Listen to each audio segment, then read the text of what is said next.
Assalamualaikum warahmatullahi wabarakatuh.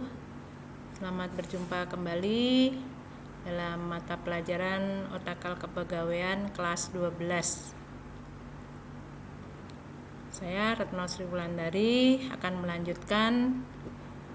Kemarin kita masuki pada bab kedua, yaitu tentang kedisiplinan pegawai. Kita masuk ke bab 3, yaitu tentang peraturan perkawinan pegawai. Nah, apa itu perkawinan yang sah? Adalah ikatan lahir batin antara pria dan wanita sebagai suami istri dengan tujuan membentuk keluarga atau rumah tangga yang bahagia dan kekal. Nah, itu perkawinan yang sah, yaitu akan disahkan secara agama maupun secara negara. Nah, syarat-syarat perkawinan itu yang pertama syarat material, yaitu ada arti persetujuan dari kedua belah pihak, yaitu tidak ada paksaan dari orang lain atau pihak lain untuk mengadakan perkawinan. Nah, yang kedua yaitu usia mempelai pria sekurang-kurangnya 19 tahun dan mempelai wanita sekurang-kurangnya 16 tahun. Yang ketiga, tidak terikat tali perkawinan dengan orang lain.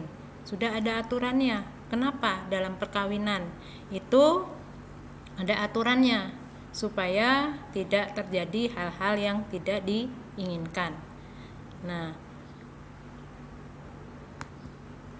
kaitannya dengan pekerjaan itu apa? Karena kalau dalam bekerja itu kalau tidak ada aturannya sangat riskan. Misalnya dalam kepegawaian, karena sumber daya manusia itu akan bekerja dengan baik, akan berpengaruh dari kehidupan rumah tangganya. Apabila rumah tangganya tidak baik, akan mempengaruhi dalam kinerjanya. Makanya dalam mata pelajaran Otakal Kepegawaian tentang perkawinan pegawai itu ada aturannya. Nah, yang kedua syarat material secara khusus yaitu perkawinan yang tidak melanggar larangan perkawinan yang diatur oleh Undang-Undang Nomor 1 Tahun 1974 tentang perkawinan, yaitu pada pasal 8, 9 dan 10, yaitu larangan perkawinan antara dua orang itu sebagai berikut aturannya. Nah, orang tersebut tidak boleh menikah karena ada hubungan darah dalam garis keturunan lurus ke atas atau lurus ke bawah. Misalnya menikah dengan ayahnya atau ibunya, nah itu ke atas, sedangkan ke bawah misalnya dengan anaknya dan sebagainya. Jadi ibu tidak boleh menikah dengan anaknya, bapak tidak boleh menikah dengan anaknya. Nah, itu ada aturannya. Yang kedua, ada hubungan darah garis keturunan ke samping. Jadi misalnya masih saudara sebapak, yaitu bapaknya masih sama. Nah, itu tidak boleh menikah karena masih ada hubungan darah. Terus ada hubungan semenda, hubungan susuan. Jadi satu persusuan itu tidak boleh juga menikah karena sudah dianggap masih satu hubungan darah.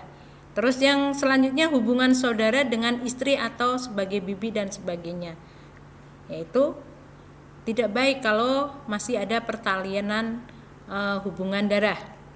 Selanjutnya hubungan dengan agama atau aturan dilarang kawin. Ada di agama udah tertulis jelas ya, mana yang boleh dinikah, mana yang tidak boleh. Nah, kemudian apabila telah bercerai untuk 2 kali, sepanjang hukum masing-masing agama dan kepercayaan tidak menentukan, itu tidak boleh. Karena apa?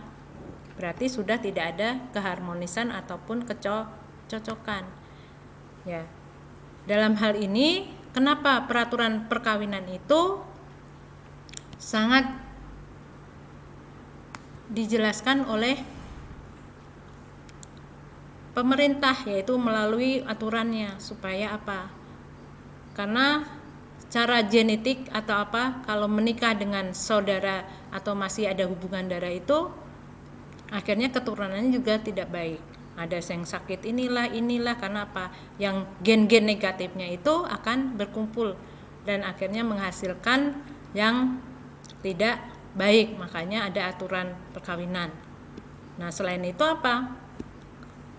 Keharmonisan keluarga dan sebagainya itu akan berpengaruh dari pihak-pihak keluarga atau yang berhubungan darah. Kalau semakin dekat, misalnya clash dalam rumah tangga, akan mempengaruhi dari keluarganya juga. Nah, makanya ada aturannya. Nah, untuk pertemuan yang ke-7 dan ke-8 ini, tugas mandiri yang ke-7, apakah yang dimaksud dengan hubungan semenda? Yang kedua, dampak yang timbul apabila terjadi perkawinan. Apa dampak yang terjadi dalam perkawinan itu apa saja?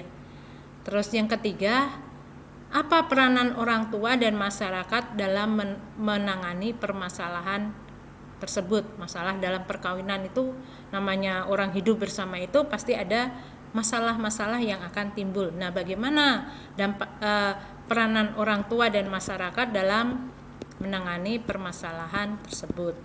Ya, selanjutnya tugas mandiri ke-8, buatlah makalah mengenai seluk-beluk perkawinan.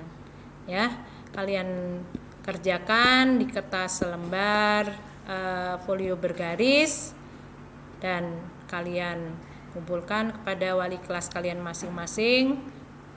Mudah-mudahan kalian dapat mengerjakan dan dapat memahami apa yang Ibu jelaskan, dan nanti akan dilanjutkan kepada pertemuan selanjutnya, yaitu masih melanjutkan tentang peraturan perkawinan pegawai dan masalah-masalah apa nanti yang akan timbul dari adanya perkawinan dan sebagainya. Mungkin apa yang menyebabkan keretakan rumah tangga dan sebagainya nanti akan dibahas pada pertemuan berikutnya. Demikian pada penjelasan pertemuan pada hari ini, mudah-mudahan dapat dipahami, dapat dimengerti, dan dapat dikerjakan dengan baik dan benar. Akhir kata, wassalamualaikum warahmatullahi wabarakatuh.